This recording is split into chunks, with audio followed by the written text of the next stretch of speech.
વામન ભગવાનનું સ્વાગત બલિરાજા કરે છે. સ્વાગતમ ભો દ્વિજ શ્રેષ્ઠ. દ્વિજ એટલે બ્રાહ્મણ. હે બ્રાહ્મણ દેવતા, તમારું સ્વાગત કરું છું. અહીંયા આવવાનું કારણ વામન ભગવાન કહે છે, હું અહીંયા આવ્યો છું હે બલિરાજા, મેં સાંભળ્યું છે કે તમે બહુ મોટા દાનવીર છો. બલિરાજા કે હા, દાન મારા નામથી ઓળખાય. બલિરાજા કે હો, દાન પણ મારા નામથી ઓળખાય. આ દુનિયામાં વર્તમાન સમયમાં મારી જેવો કોઈ દાનવીર નથી.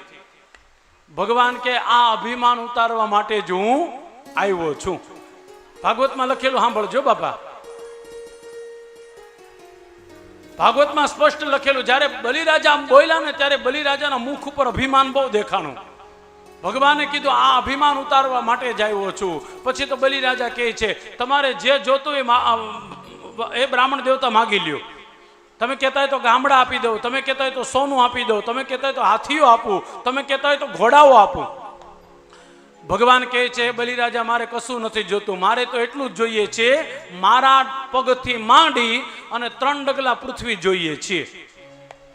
કથા સાંભળજો, બહુ સરસ મજાની. ભગવાને 4 ડગલા ન માંગ્યા ને 2 ન માંગ્યા. હો, બહુ મોટું લોજિક છે, યાદ રાખજો. ભગવાન છે ને બધું વિચાર કરીને માગે છે.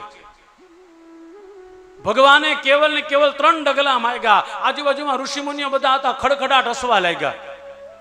ઋષિમુનિઓ કહે છે, નાનો બાળક છે ને માંગતા નથી આવડતો. આ બલિરાજા છે, હે માગી લે બાળક, તું જે માગી તને આપી દેશે. પણ ભગવાન કહે છે, ના ના બલિરાજા, મને ખાલી 3 ડગલા જ આપો. 3 ડગલા પૃથ્વી જોઈએ છે. ભાગવતમાં તો આગળ કથા નથી, પણ વિષ્ણુ પુરાણમાં એવી કથા છે. શુક્રાચાર્ય આવી અને ના પાડી. શુક્રાચાર્ય કહે છે, એ બલિ આ શું કરે છે તું?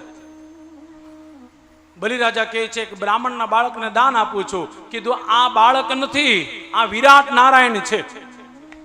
જ્યાં એટલું સાંભળ્યું તો બલિરાજાના આંખમાં આંસુ આવી ગયા કે મારા દાદા પ્રહલાદજી માટે ભગવાન નરસિંહ રૂપ લઈને આવ્યા હતા અને મારા માટે નાના અમથા બાળકનું રૂપ લઈને આવ્યા છે. હું કેટલો બધો ભાગ્યશાળી કે ભગવાન આજે મારા ઘેર માગવા માટે આવ્યા છે. યાદ રાખજો, આ ભાગવતની કથા છે, બહારની કથા નથી. એ સમય શુક્રાચાર્ય કહે છે કે ન આપ બલિ, જો તું આપીશ ને તો બંધનમાં આવી જઈશ. પણ બલિરાજા માયનાને કીધું નહીં, મારે તો આપવું જ છે. અને 3 ડગલા પૃથ્વી આપવામાં હું વાંધો, મારે ક્યાં તાણ છે આમાં? બસ એ સમય શુક્રાચાર્ય કહે છે, આ 3 ડગલામાં તને ખબર નથી, બધું માપી લે, પછી તું ક્યાં જાય? બલિરાજાના શબ્દ ભાગવતમાં બહુ સરસ મજાના. કદાચ ભગવાન માટે આખી જિંદગી આપી દેવી પડે ને તોય મંજૂર છે. આ જિંદગી મારી દઈ દેવી પડે, મારું શરીર દઈ દેવું પડે, મારું રાજ્ય, મારો પાઠ, અરે બધું આપવા માટે તૈયાર છું, જો ભગવાન મારા આંગણે આવ્યા હોય તો.